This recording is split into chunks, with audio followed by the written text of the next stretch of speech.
In 1995, Ken Silverman released the madness-inducing Build Engine, an engine that proposed interactivity in the environment and fun, floaty combat, along with a very fun glitch that gets people killed by doors. The big three that released were Duke Nukem 3D, Shadow Warrior, and Blood. Now, Duke Nukem was the first. It was the stepping stone for Shadow Warrior and Blood, but an overall pretty impressive game. And Shadow Warrior was a tech marvel compared to what Duke Nukem 3D was doing, but Blood was the overall better game. It was a fine vintage, a true blue boomer shooter with good dynamite, a good shotgun, and a lot of character.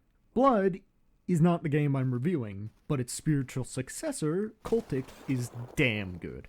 Very good. Cultic is very similar. The shotgun is good, the dynamite is good, and I presume the main character is wearing a trench coat, and it's chunky. That's the best way I can explain that. I mean it in a literal sense.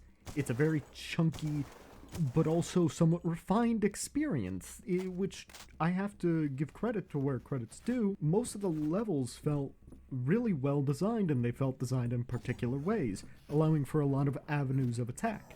In an interview with the creator, the wholesome Jason Smith, Smith had a lot to say regarding its design, so without further ado, Cultic takes place in the formative years of the 1900s, presumably. You are a rough, gruff PI hired to investigate a local series of missing persons when you're kidnapped and left for dead on a pile of corpses. And like the true badass you are, you get up from the dead, grab a hatchet, start cleaving through enemies. You also, of course, shoot, set fire to, you rarely kick, and blow up the cultists as well. It's admittedly a generic plot, but it's kind of reminiscent of Blood in a sense, which the game takes heavy inspiration from.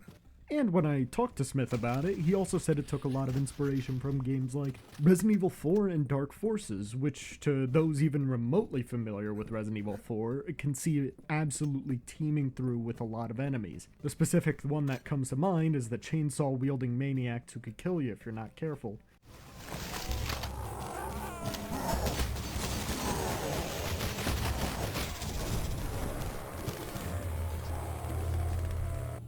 And whole suits of armor that just reek with how ridiculous and over the top it was, just like RE4. Meanwhile, he took a lot of the verticality from Dark Forces as influence for the verticality in the level design, where you climb freight ships and asylums to make it through the levels. It's all well designed. From just a theming standpoint, this is so reminiscent of games I played during middle school computer class when the teacher wasn't looking.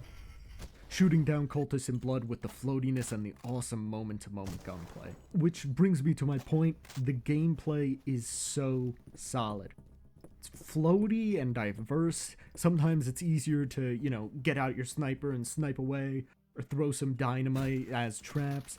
Other times I run in with a napalm launcher, a shotgun, and a dream, and by God, it's magnificent. Some of the shootouts leave me feeling like I'm a hurricane of violence, quick switching between the shotgun to blast some shielded enemies, the lever action to take out some cheeky machine gunners, just for it to go to slow motion randomly, and I'm able to line up a few perfect shots on a Dr. Salvador wannabe. Then for the coup, I pull out a Molotov, duct tape it to a bundle of dynamite, chucking it just in front of me as I dash away, so that I don't get caught in the blast that left a whole squad of cultists a steaming pile of burning meat.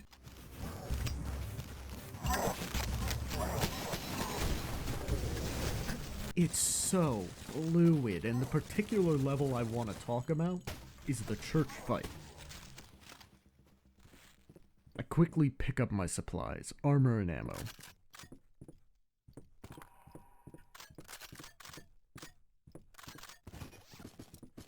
With the cross fallen on top of the preacher's pulpit, I step onto it, ready for anything to come out.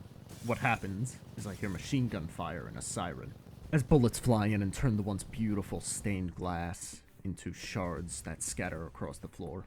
I quickly dive out, using bullets and pellets to show them mercy and send them to the afterlife.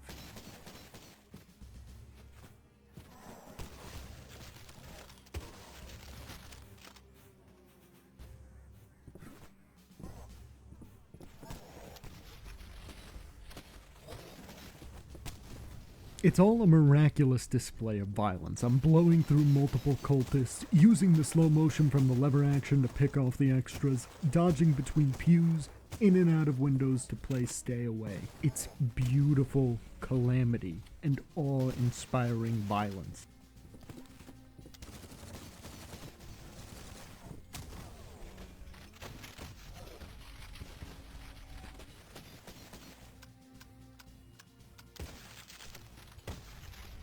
Then comes the super tank.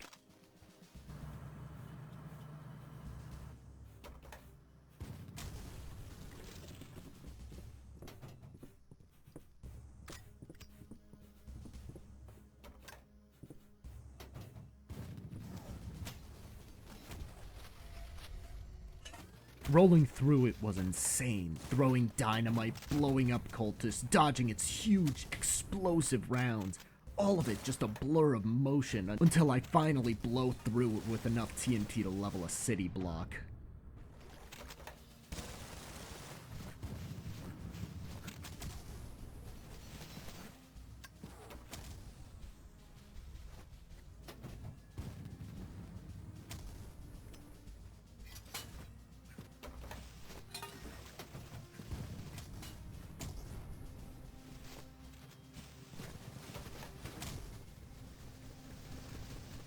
This was a recreation, but my second was a bit simpler since it was just...